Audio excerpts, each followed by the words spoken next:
Hi, everyone. Thanks for being here. Great to see everyone.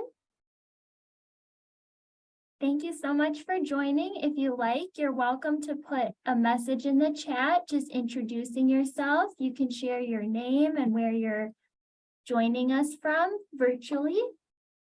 And I'm going to get us started with just some quick introductions before we kick it off here. But feel free again to introduce yourself in the chat, and then we'll go ahead and close that up once we get started here.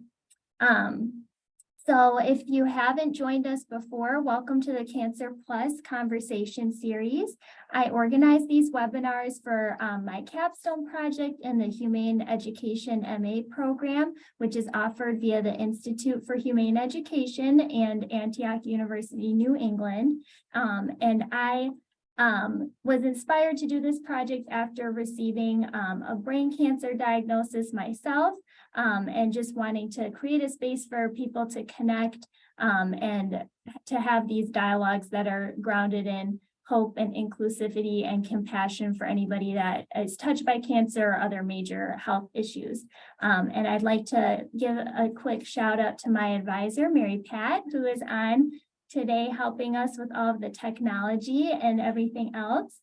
And now I'm going to go ahead and introduce our speaker for this evening and get us started. So this is Cancer Plus Healing, Integrative and Creative Practices with Margaret Dubay Mikus, and she is here with us tonight.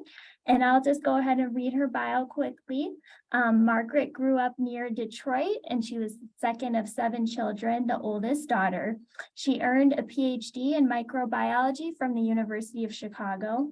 With the support of healthcare professionals, she healed from multiple sclerosis in 1995 and began a poetic journal to, quote, "sing from the heart," unquote. Her complex cancer journey began a year later with a breast cancer diagnosis. Writing poetry and other creative arts continues to be crucial to her integrative healing practice or process. Excuse me. She has published 5 poetry collections, including As Easy as Breathing, about her first cancer treatment, New Year's Eve Surgery, a chapbook written before her mastectomies, and Thrown Again into the Frazzle Machine. Her CD, Full Blooming, has 56 selected short poems and 3 original songs. I have this CD and it's great. So, personal recommendation. Margaret also created a personal writing guide using her popular poem, I Am Willing, and we'll get to experience some of that guide together tonight. Using her poems and other healing tools, Margaret created and taught a workshop series expanding our possibilities. Her poems, photographs, and essays have appeared online and in print, and her blog at fullblooming.com includes 67 poem videos. So welcome, Margaret. Welcome, everyone. Thank you. We're going to go ahead and close the chat, and Margaret and I are going to have a conversation to kick us off here before we get into some more readings and interactive pieces. So, Margaret, I'm so excited to talk to you again. I want to start us off with our first question. Could you just share a little bit with us about the ways that writing has helped you cope with cancer, chronic illness, and other life transitions like loss and grief, and what other healing tools have been the most meaningful to you? That's a big question. I had been writing in a more scientific kind of way, so I did that kind of writing. But the poetry actually began after the healing from MS, when I had sort of a cracking open of my creativity, and I wanted to start a poetic journal to sing from the heart. So, very healing intention, but these poems just started coming through me as if they had just been stacked up waiting. So it turned out the writing was a way to understand what was happening. So I would I start writing by hearing some lines that interest me, and then I write them down and then follow what happens. And so it was a way of understanding and also a way of expressing and getting that emotion out of me. And it also acts as a kind of memory. So I can read the poems, go, oh yeah, I remember what was going on here.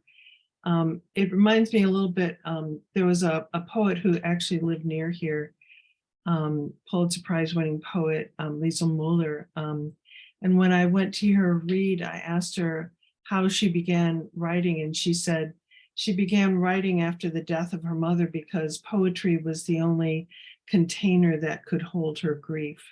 And so there is that element of it, but also some of them are just joyful and funny and about a bird that I saw on a walk or whatever.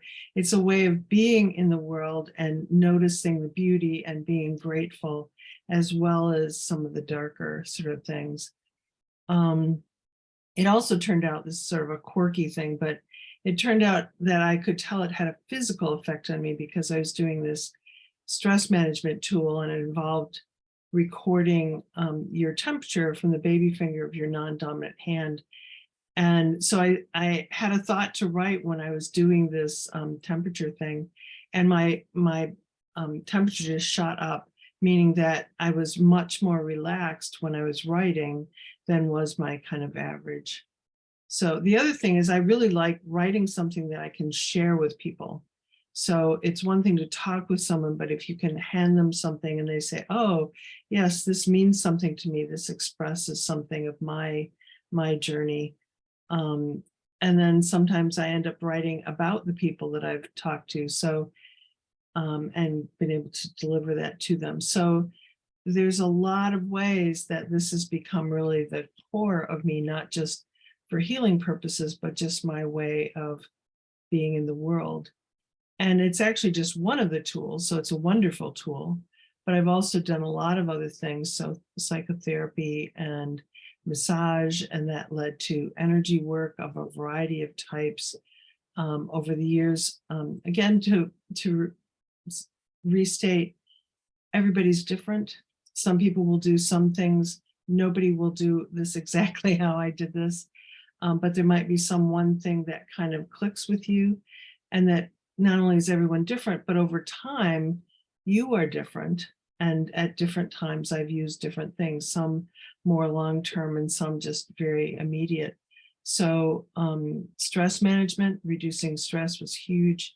Music is a very core piece of me, and that's singing, playing piano, singing in a chorus, doing voice lessons, listening, choosing music very consciously, for example, to be calming. So chant for me is calming. Energy work like Reiki and healing touch, and there's so many varieties of it. My current form is I'm working with a group in Northbrook called the Bridging Institute. And even though they don't call that energy work, to me, I've been working with them, so I know how it feels. It's restoring flow in the body. So it feels very, very similar in some ways to energy work I've done before. Photography, so visual arts. Really, there's so many things, and they're now much more available out there. When I started, we, we're basically just making this all up and put it together that way. I appreciate that so much, Margaret. I really loved what you said about like poetry as a vehicle for sharing your experience, and also what you said about accessing different tools over time as you change as a person through over time as well. So I appreciate that. And actually, where you just left off is a good transition to my next question. So you had shared with me before that you were first diagnosed with multiple sclerosis and with cancer back in the 90s. And as you were just sharing that, some of these integrative practices were less known as a consolidated toolkit. So could you share with us a little bit from your experience navigating care for your conditions, what you feel has shifted and how integrative and holistic medicine is understood, and what do you feel remains unchanged? It's a really good question. And at the time that I started, there wasn't integrative medicine. That wasn't even a term that was used. And most medical people didn't know anything at all about this. So some were very wary. They didn't want you to do things that they didn't know about. Others were more open for you to, explore. all the people that I worked with who were in, so my psychotherapist and my massage person were in the medical world. And so they were already, coming from a different perspective. We basically, the healing from MS meant I put together this team, and I did this out of desperation, really. I needed things that could help me cope better. And I didn't set out to heal from MS. I set out to just not be depressed all the time. And it was recommended by my doctors to do therapy. And so I found a therapist that I really clicked with, and we ended up working together for over 30 years on and off. But all the rest of it, the voice lessons, there's lots of studies now that can be really helpful. All of it, as it turns out, looking back, fed into the writing, and the writing infused other parts. So it really was this whole healing team that I put together around me.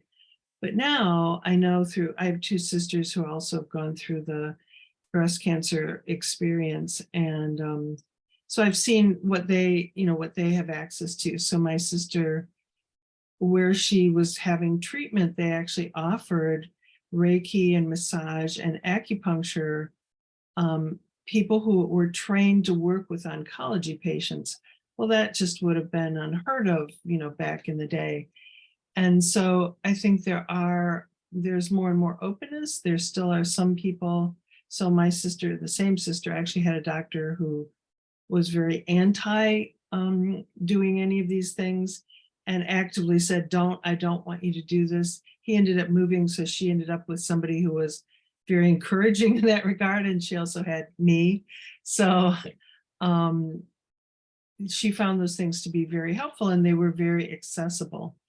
Now, in terms of how things could be different, so I think there's some improvements, but so more doctors having training that allows them to feel more comfortable with these things and actively integrate them into medical care, and not just like as a side thing that a patient would choose, but that they were actually using them much more effectively. There's a woman she has a certification program for medical Reiki. And what they do is go into surgeries. So it would be kind of cool if you had surgery coming up and they said, would you like to have Reiki as part of this? The other thing I was thinking last night is insurance. So one of the drawbacks to these things is that it's out of pocket. You have to pay yourself. You don't have, even how therapeutic a value it might be, it's not really an accepted way to get reimbursed from insurance. And that would make a huge difference, and also be a very cost-effective way of helping people that has no negative effects. So there's no side effects you're dealing with, although these therapies are very useful for helping deal with side effects from medical treatment. So yeah, I think there's still room for improvement.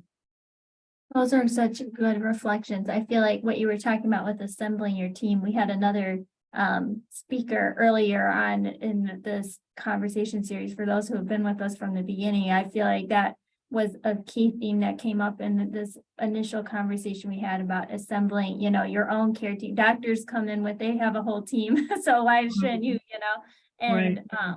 I also appreciate, and I think we talked about this before, how you use the phrase cancer experience when talking about your sisters, because I know we've discussed how people have different sensitivities to the journey as a phrase, or battle, as a phrase too. So I just wanted to acknowledge that. And I totally think that having doctors having that kind of training, or having energy type practices available before surgery when you're really looking for anything to help calm down and stay focused, and there's a lot of medications already to manage.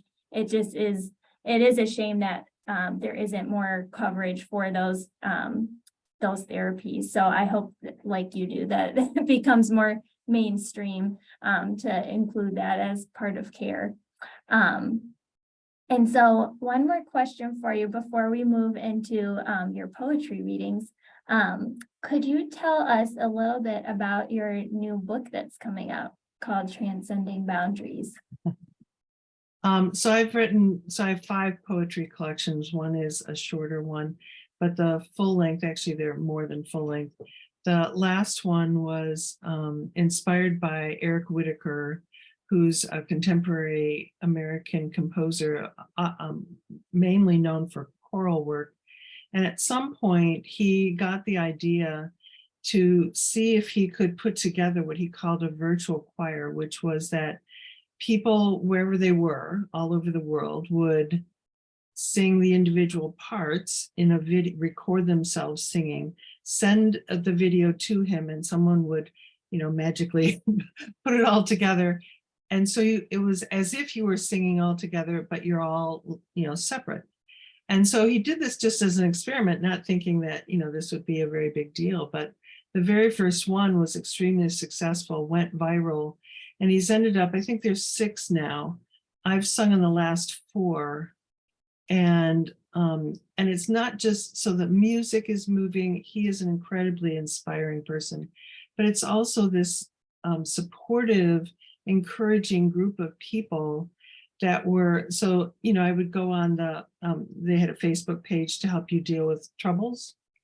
And so sometimes the trouble would be, I'm terrified, I can't, record myself singing. It just feels, and so someone would come on and they would say, no, you can do this. And we're just so encouraging. It wasn't even about me. It was me reading encouragement for other people that allowed me to kind of get past my own, concerns. And I've sung my whole life, but,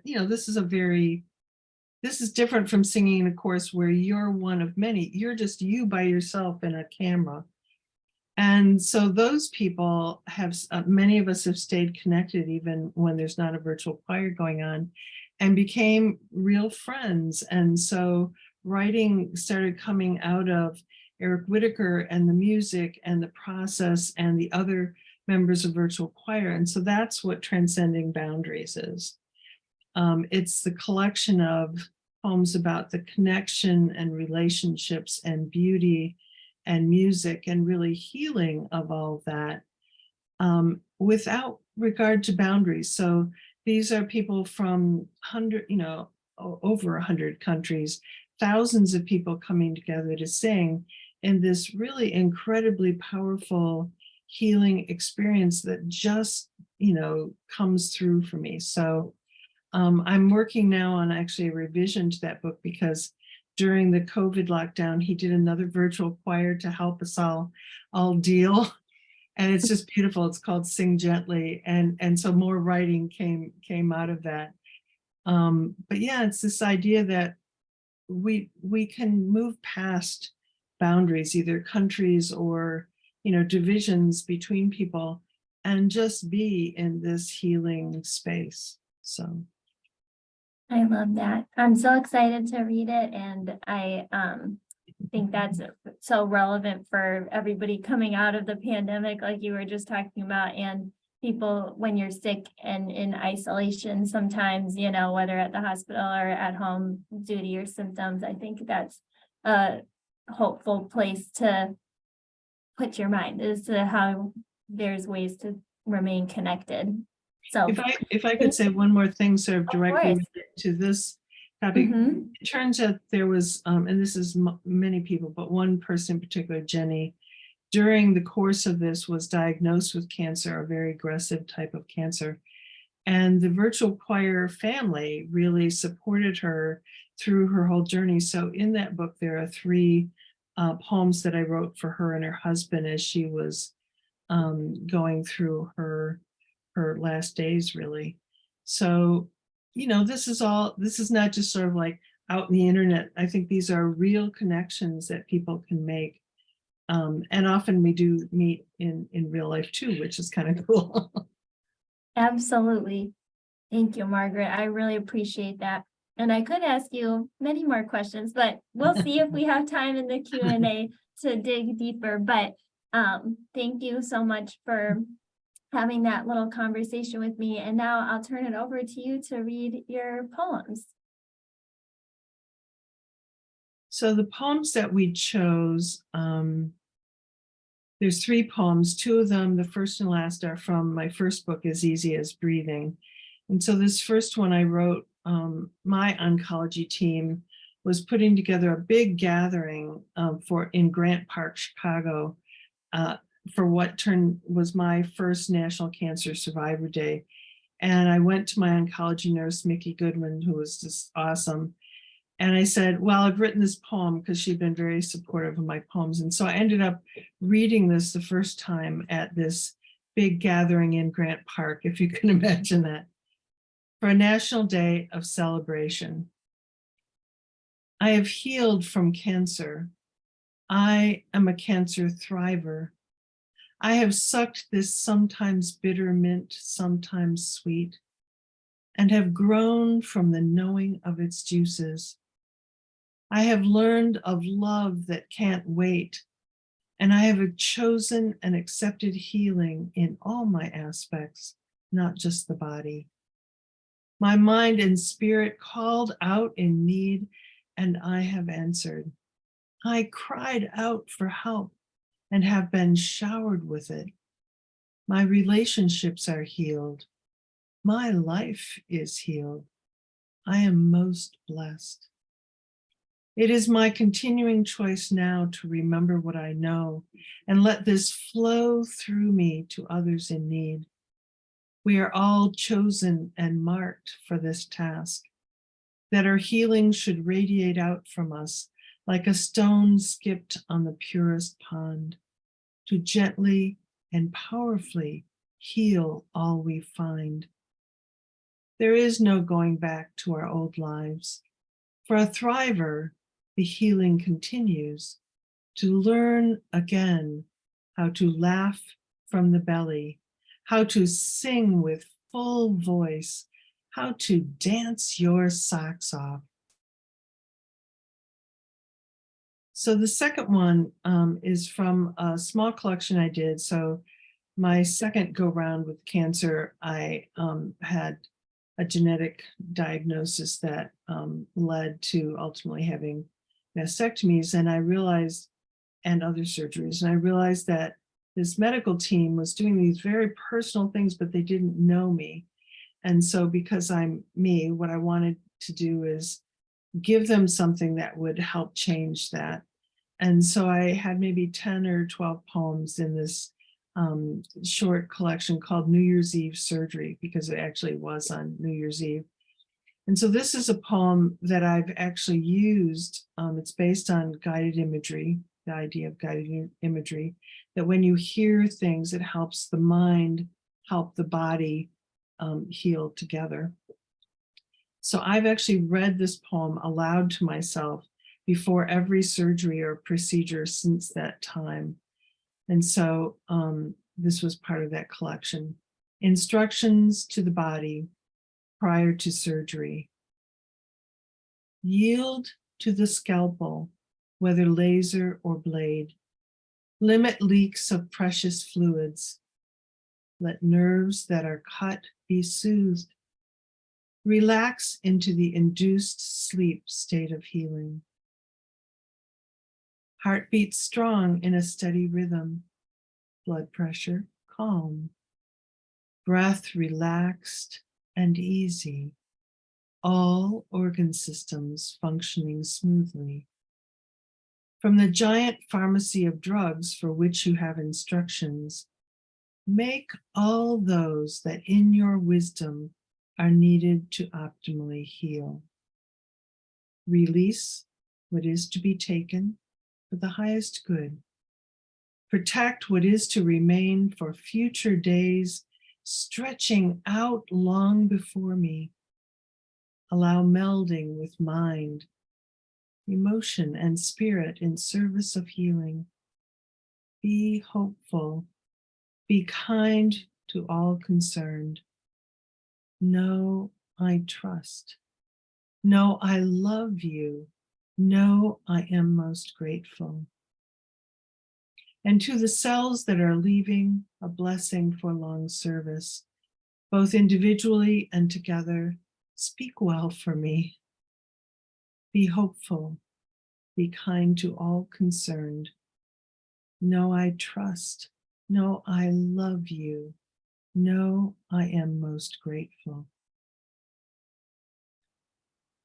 And so the last poem that we chose was a poem that I wrote, and I can picture the whole scene. My daughter's riding her bike off to grade school, and I'm watching her looking toward the east. And it's at the end of the surgery, chemotherapy, radiation set. And so this is called Winter Morning Looking East. I feel aware of every blade of grass that pokes up through late patches of snow, and every dried flower with stem bent in the wind, of warm, wan late winter sun, now hidden behind cushion of clouds, now gently shining. I see ice crystals nestled in nests of dried leaves, collected in old flower beds, leaves of oak and maple and ash. I see footprints coming and going, made last week before the blowing wind shaded in the edges. I see false hopeful shoots of the Dutch irises that poke up on every new warm day, only to curl back frozen again and again. I see red berries turned brown, uneaten on branches still reaching. And everywhere is hushed expectation and knowing the hardest is over.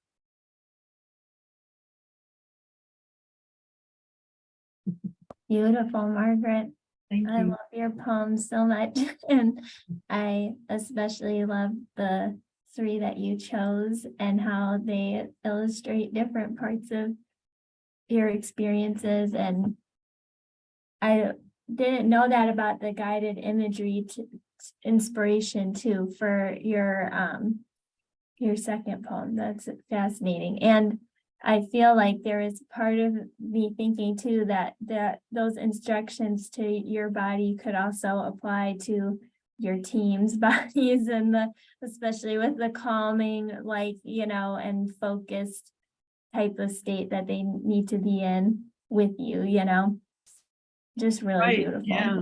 Well, so I did give out copies of that book, which is available as a free PDF on my website, but I did give it out to my whole medical team. So I'm sitting, laying on the table pre-surgery, and I'm handing these things out to people, which is very different than, how you're used to thinking of it. And it changed it from a very sterile and medical kind of thing to a very human and healing experience. And so then we were talking about, what poem they might like, or, something that occurred to them.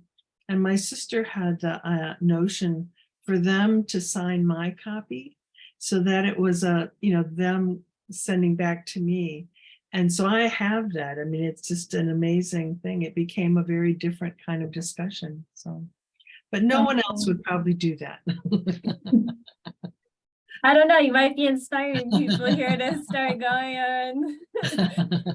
You're printing out some chapbooks. I'm taking notes in the future. Can't hurt. Okay. Right, exactly. So I think now we'll move into the next phase of our evening together. So this next section will feature some participatory exercises, and nobody needs to be nervous because you don't need to perform anything. This is just for everybody to have their own healing time and process. And after, Margaret's going to lead us in some breathing exercises and an energy balancing exercise. And then we'll go ahead and move into a writing exercise inspired by Margaret's guide, I Am Willing, and she'll read that poem as a part of that experience too. And so during that time too, Mary Pat will be getting the chat ready so that after we go through the writing exercise together, we'll invite you to then share any comments and reflections in the chat from your experience. And then we'll wrap that portion up and close out with a Q&A with Margaret. So very excited for the next steps. So Margaret, you can take it away with getting us centered and ready to write. Okay, so breathing, very important. But when we're very stressed, often we breathe very shallowly. And so what that tells your body is, I'm stressed, I'm in that fight or flight. You might have heard that phrase. And so how can we easily notice that's happening and turn it around? And so for a lot of the practices that I do, breathing is part of that. Every workshop I've ever attended, they always do some kind of breathing thing.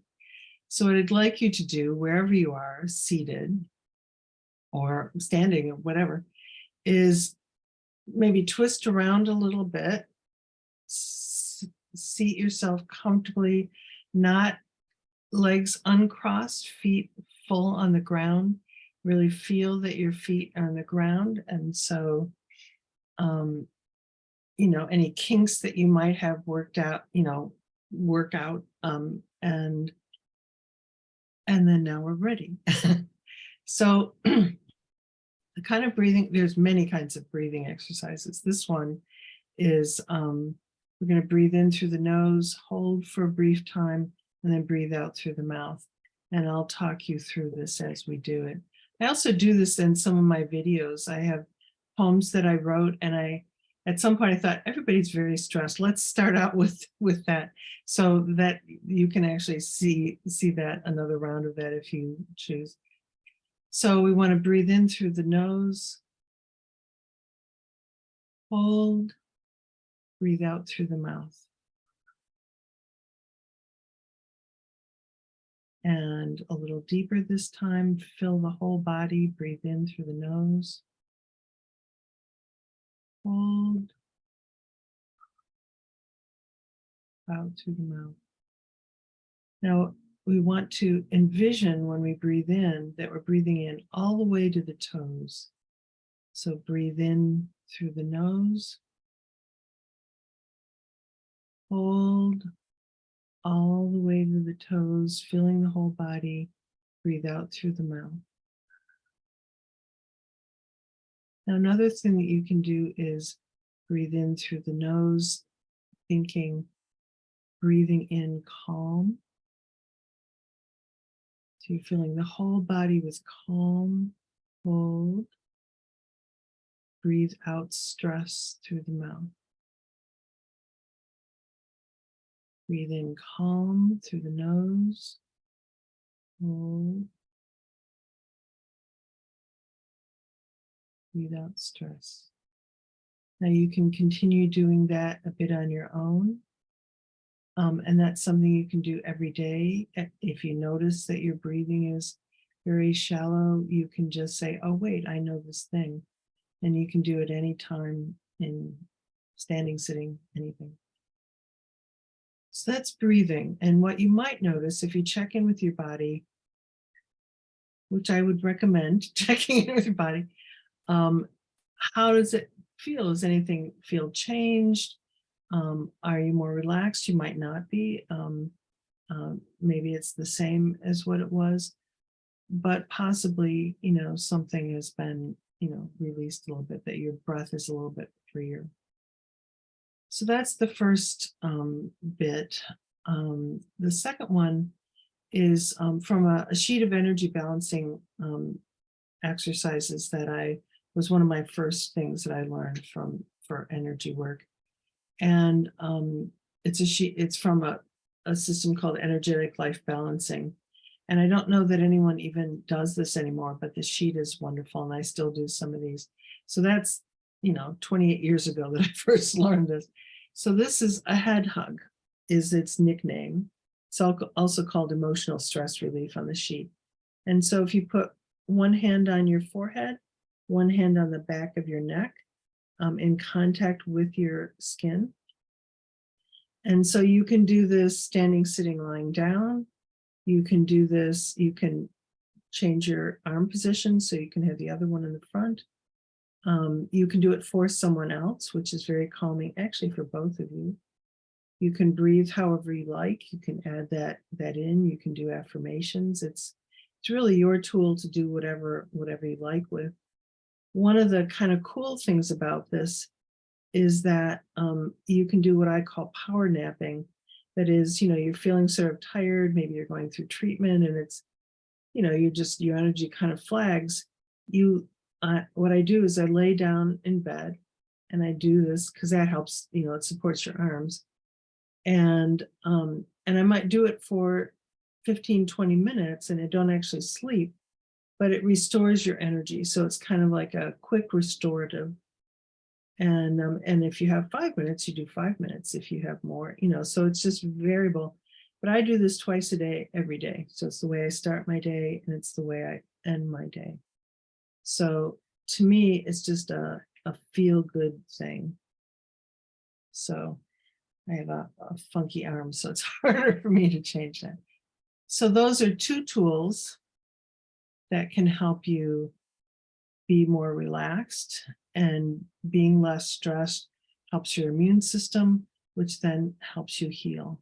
So it's part of the tools, but a very powerful and gentle tools that you can use all the time, because life can be stressful. So yeah. I love that. Thank you, Margaret. So appreciated. I know, I feel like my oncologist, the last time I saw him, said, like, try and be less stressed. Like, okay, and it's nice to have some concrete tools to put that into practice. Yeah. I know And a as bunch we of get- them. We can talk more. Yes, I'll keep you on speed dial. And I wanted to remind everybody, as I'm getting my pen and paper out, if you have a pen and paper, this is a great time to bring them out. Or if you prefer to free write on your computer, you can do that too. But probably easier to write with pen and paper for this Well, it turns exercise. out, in response to that, it turns out it's a different process if you write by hand. It activates different parts of the brain, and you can always carry a notebook. So meaning, for me, I can always have the ability to write something down. But it makes a difference. It does help if you can write by hand. So. But you do whatever you can. This is a very individual. It's easy, whatever it is, that's the easy path. So. Thank you, Margaret. Whenever you're ready, we can get started with the next portion. So this poem, I Am Willing, is from As Easy as Breathing, and it started being picked up by blogs all over the world, and other people were using the lines from the poem as writing prompts. And then a friend asked me, could she do that? And I thought, I should put this together. So that's what led to the idea of this being a useful poem in that regard. I am willing. I am willing to change what doesn't work for me in my life. I am willing to listen with an open heart without judging. I am willing to plant seeds that take a long time, if ever, to grow. I am willing to feel and let go. I am willing to make mistakes and learn from them. I am willing to live in the present. I am willing to forgive and forget in my heart. I am willing to love as much as my endless spirit will allow. I am willing to be seen in all my radiance. I am willing to be fearless. I am willing to be powerful. I am willing to be peaceful. I am willing to stand tall and walk gracefully. I am willing to sing with my stunning full voice. I am willing to allow. I am willing to let go. I am willing to change. I am willing to see and be seen.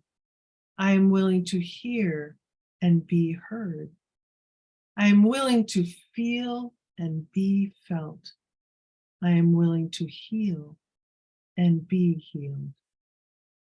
I am willing to love and be loved. I am willing to be fully human.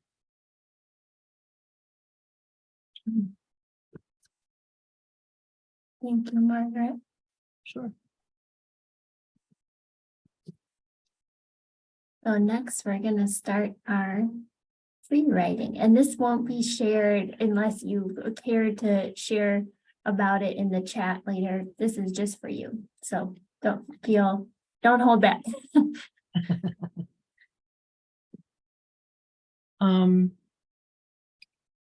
So this is another tool that you can use. And what the prompts are, what a prompt does is it gets the pen moving. So what I'm going to do is read, there'll be two different writing prompts. So the first one is a line from the poem, and I will read it and you copy it down and then keep the pen moving. And that's a timed writing. So at a few minutes, I will call time and then we'll do the second one. So are we all ready? So, Okay. So here's the first prompt. So again, I will read it, you write it as I'm reading it to you, and then keep the pen moving with whatever it is you want to write. If there's something else that you want to write, feel free to just let that flow out. And to say, this is not about punctuation, grammar, spelling, any of that, just let all that go. It's just letting it flow out of you, whatever it is that wants to be written. So ready, here we go. I am willing to listen with an open heart, without judging, and keep the pen going.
and stop.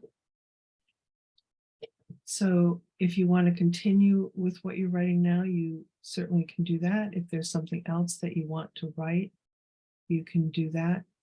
But we're gonna, another possibility is to do the second writing prompt. And if there's some other part of the poem, you have access to the poem, I know. Certainly feel free to do that. In the workbook that I put together, all of the lines start out a page that's then blank, and it's so they are writing prompts that one can do however you want it. There's no right way for this. It's just what it is that wants to come through you. So if we can get ready for the second. I am willing. So to write this down, I am willing to live in the present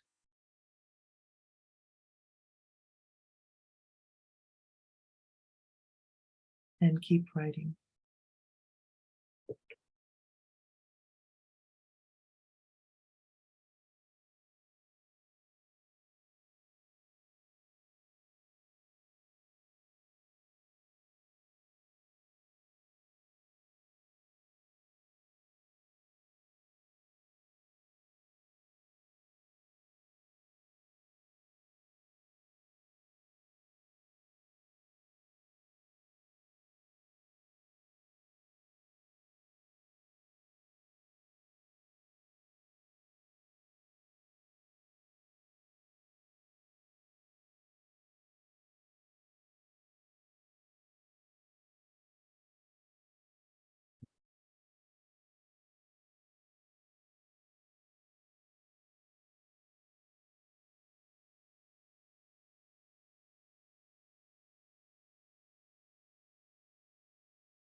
And stop. Well done. Wow, thank you, Margaret. It's so interesting what comes out, and I'd like to now invite anybody who it feels so moved to share in the chat what they experienced and what they thought about that exercise, if anything came out for them, if things were challenging. I know for me, I'm remembering that it's harder to write by hand, but then that it was like interesting to be writing about the present and feeling sensations at the time too, and be able to incorporate that into the writing and just, as you said, Margaret, see what comes and what comes off. Well done.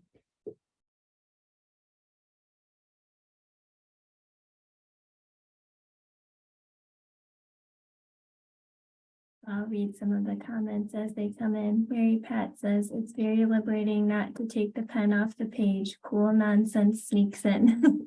Yeah, I relate to that. And Mary says, I was surprised to keep writing continuously. It works fun when everyone does it together. I agree. So true.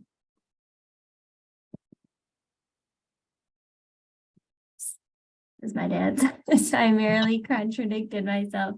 Well, sort of merely.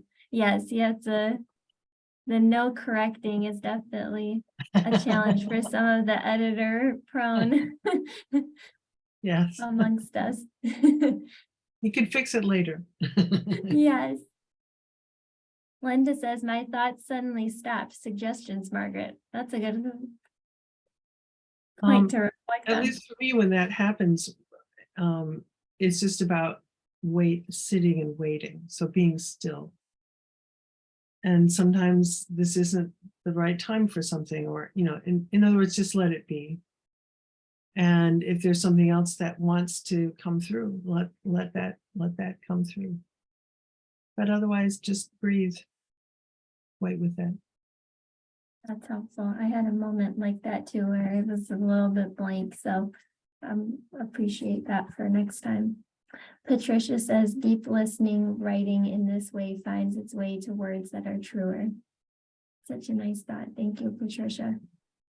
Roberto says, I love journaling, so this is an exercise I am always willing to do, to be willing to do. Yes. Lovely. I love it. Well, thank you all so much for sharing. We'll go into the chat open for just another minute or so if anybody has anything else to share there. But otherwise, we're going to go ahead and move into the Q&A section. So you'll see at the bottom of your Zoom screen that there is a Q&A box. It might be tucked away in a tab for you in the more area, but you can go ahead and start thinking if you have questions for Margaret. Oh, and I see Julie sent a comment in. I was surprised by how positive my thoughts were following the prompt. It felt very empowering, probably influenced by the affirmations in your poem just beforehand. Felt very healing to sit with myself like that. Thanks. Oh, beautiful. Awesome. So we'll go ahead and let me get my Q&A open here. Well, I have one question already for you, Margaret, and some questions were submitted ahead of time too. So I have a little list with me here as well. So one question that was asked is, can you tell us about your experience as a microbiologist and how that part of you remains still today? Well, so microbiology is a very big umbrella field. It covers a lot of different things. One of my, maybe my primary focus was on molecular genetics, and it's turned out to be extremely personally useful because the genetics of the gene that, the mutation that I have, it's fascinating. And so my sciencey part of me really is very interested in, you say, oh, wait, but that's me. So it's an interesting mix. But my Reiki teacher, I actually studied Reiki, which was very useful during chemotherapy. And I use it all the time. What he said was a very unexpected thing. Oh, a PhD in microbiology is the perfect training for being a poet. And I thought, really? That's not how I thought of this. I thought of it as kind of totally separate. But in fact, when I thought about it, the idea of being a microbiologist or a scientist is about observing, about looking at things very closely, about looking at sometimes extremely small things. And the way the writing works for me is I hear things, and it's usually from an observation. And so those two parts of me really are not. I also write from a very sciencey part sometimes. A friend of mine said, do I know of any poems about evolution? I said, well, no. And I sat in my car and I thought, but maybe I could write one. So, it all gets mixed in. It's like that's who I am, and that part hasn't gone away. And so I don't think that part was, say, wasted, so that now I'm doing something that's totally different. That infuses everything that I do now. And what's awesome about having found poetry is it uses all of me, as opposed to some things, some fields, you have to sort of cut off a certain part to be able to do this kind of work. Or for me, often the creative part was what was sort of cut off. So poetry for me is very integrative to use.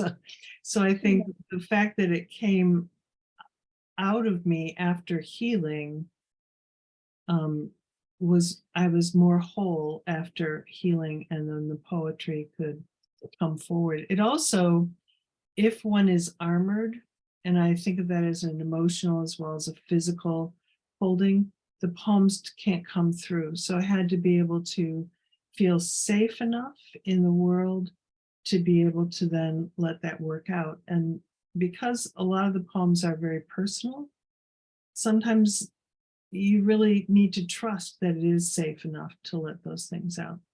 So I'm a baby step tiptoe sort of person. I don't take big leaps, but you can go a long way with baby steps. Yes, that's words of wisdom. Thank you, Margaret. And we have two other questions that are actually good, both good follow-ups to that, some of the points that you mentioned in your last response. So Mary asks, what is Reiki exactly? So there's a lot of different kinds of energy healing work, and Reiki is one that you might have heard of. It was originally from, I think, rediscovered in Japan and then brought over here during World War II. And so there's different schools of training for Reiki. The school that's my lineage, in a sense, that, so in other words, my teacher was connected to the International Center for Reiki Training in Michigan. I think it's Southfield. And so what it actually is not, so it's hands-on, and you don't have to actually touch the person because we all have an energy system. And so you can actually just work through the energy. So you would do your hands close to someone, but it's the touch to me is very nice if that works for the person. You can do it for yourself. You can do it for the people. You can have a session where they do hand positions over the whole body as part of relaxation. So it's a stress management tool. It's awesome for pain management. When I first learned it, my daughter had severe eczema. And so, we might be standing in line at the Dairy Queen and she's like, Mom, I just feel like I'm gonna scratch. And so I would just put my hands on that area with this sort of healing intention. And what you feel, at least what I feel giving Reiki, is warmth. And it's not using your own energy, it's using energy that's coming through you and then coming through your hands. And then what I do is after a session, say if I do a whole session for someone, you turn that all over to them. It's not up to you as someone who's delivering this healing energy. It's not up to you what happens to that. You do the part that's your part. So it's a very gentle, relaxing. In Japan, apparently it's used often for healing. And obviously, if they're offering it in hospitals in Michigan, there is a sense that this is a very useful tool. Very helpful through chemotherapy. So I would put my hands on my stomach and just kind of sending energy in there. I use it all the time as a first aid. You always have your hands. So you always can, give yourself some Reiki if that's what's appropriate. You can also send it, so there's ways you can do the training, which is it's like a weekend or, 2 days. But yeah, it's a very useful energy healing from the hands. But there are many other varieties of energy healing too that are also very helpful. That was a good comprehensive answer. And I actually had my first Reiki session at last week at my humane education residency. Somebody who was a fellow participant is a Reiki practitioner. So I definitely now know firsthand some of the things that you're describing, which is cool. Okay, we have another question here from Steve. Can you describe more about how poetry and writing came to you in your time of distress and how you responded to this new development emotionally and/or psychologically? That's a big question. I had no interest, I had no sense that I was headed in that direction. I had trained to do this scientific teaching research career, and the MS really, put the gum into that whole thought, and I was declining pretty dramatically, and I had 2 small children, and what was I going to do? So the healing from that, and part of that healing was about being kinder to myself, for example. But the healing from that was putting back pieces of myself that led to ultimately the healing from MS. And I don't say that lightly, but it's now 28 years ago. The writing, I'm laughing because I remember it felt like something that was happening to me initially. So I'm looking around like, where are these words coming from? It's like I just started hearing things that were very insistent.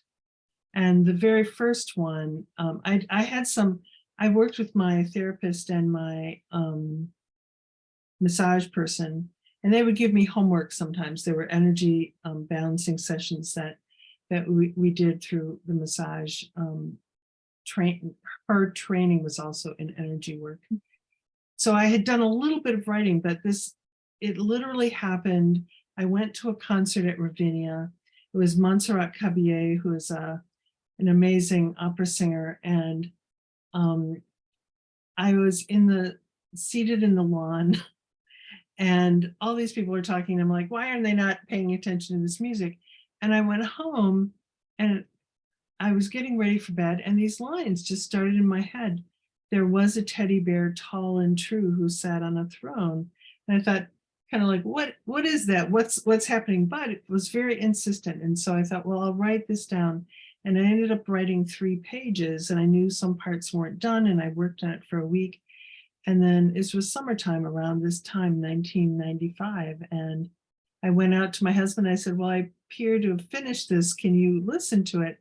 He said, well, I'm not really a poetry person, and my heart is just like pounding, and I'm like, what is happening to me?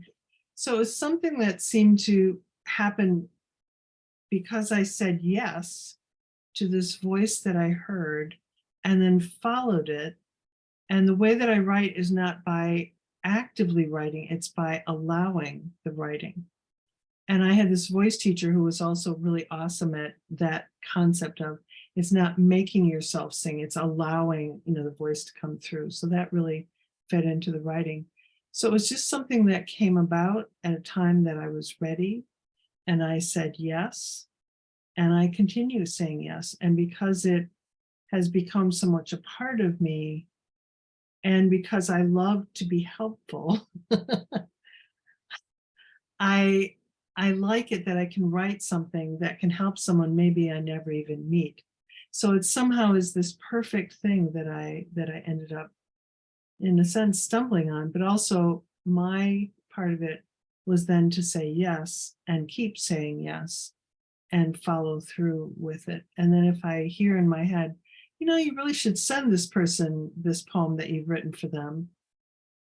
I can't do that. I mean, there's just so many poems. I can't do it all the time, but I do try to get things to people if it seems like that's what's called for. So it's just something that happened and I chose.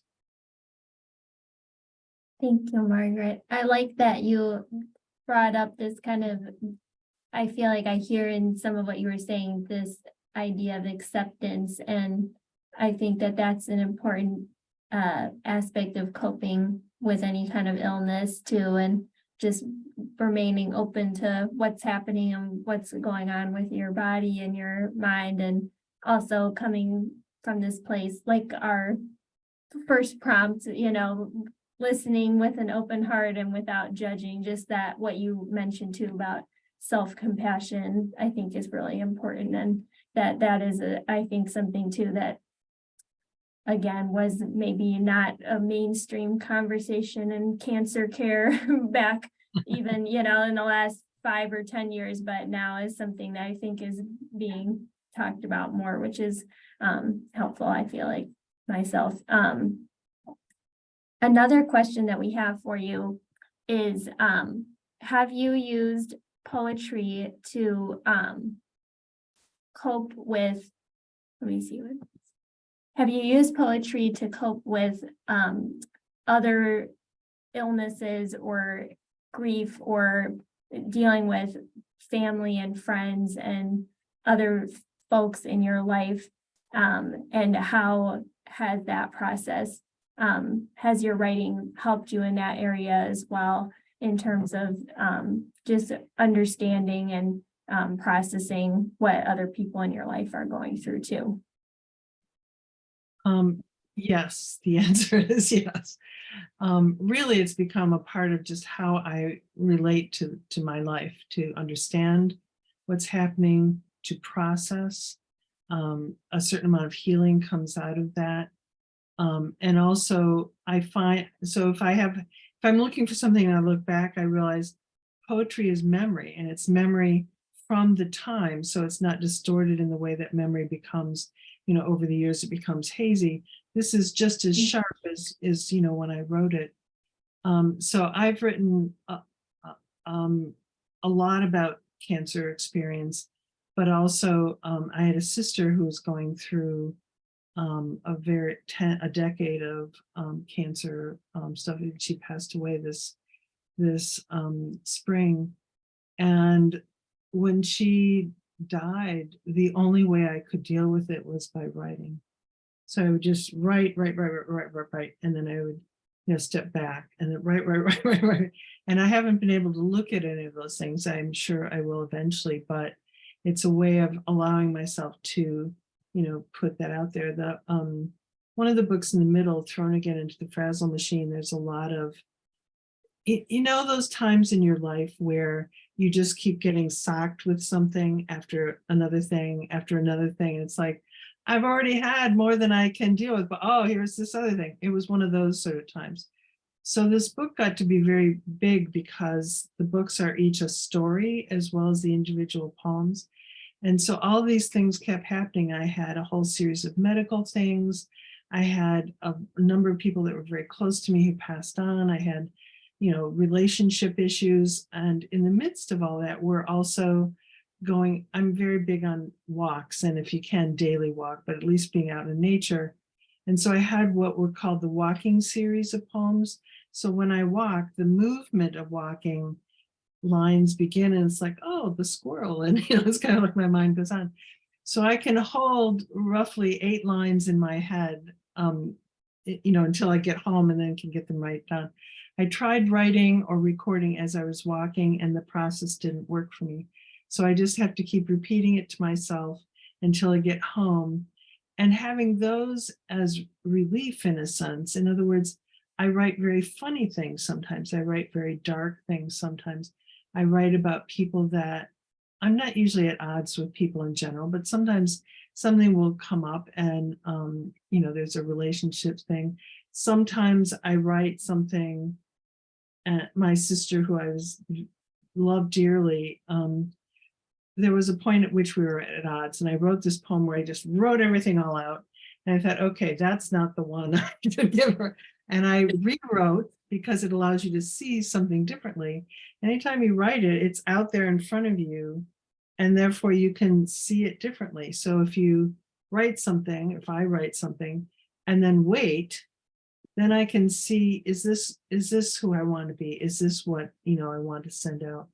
So it's become this huge tool, and I've written thousands and thousands. Some are published, some are not, some are clearly just for me alone. Some were kind of working out of something. I think of it as like a sketch, like if you have a great painting and they say, well, these are the sketches that someone did before they did this big painting. Some poems clearly are sketches for something that, I end up writing about later. And sometimes the writing stops, and I don't worry about that. It's just like, oh, well, I wonder what this is. And I hope it comes back, but I don't control that. It turns out for me, if I'm getting ready for what I think of as a shift, so I'm at a certain level energetically, say, and now I'm going to shift to a different level, all the tools that were good for me drop away and the writing stops, and I just have to wait and trust and be patient. Those are my trust and patience are my two biggies. And then always the writing has come back, and it comes back different. The same for singing. When we were working on singing, we would have to stop and then restart, so some people I think can change on the fly. I'm more of I have to stop and then restart. So the poems help me to do that. And also then looking back at it, you can see things that you didn't, see at the time. So. Thank you, Margaret. I really like how so much of what you said is resonating with me, and all the ways that poetry can be like memory, critical thinking, relief, humor, all of that is just all the different facets that you've mentioned, even in this short time. It has inspired me, and I'm sure inspires all of the people that you've taught over the years and will continue to share your work with. So thank you so much for all of that. And I see now that I can't even believe it, because I feel like it just feels like we started like 5 minutes ago, but we're almost at the end of our time together. And I do want to respect everyone's time. So Margaret, is the fullblooming.com, is that the best way for everybody to follow along and find your work? Right. So there's a store, so that's where all the books are available. There's links to everywhere to get them. There's also a blog that has a whole bunch of the poetry and essays and photography about that. And then there's, as part of the blog, I recorded videos of the poems. So I think there's video poems. So, and throughout the whole thing, it's basically a big resource. So yeah, that's the best way. I'm also on Facebook, and I share a lot of things on Facebook. So there's a link on my website to link with me directly on Facebook. It'd be great to see somebody. Well, thank you so much, Margaret. I so appreciate your time today, and thank you so much everyone else for attending today and being here.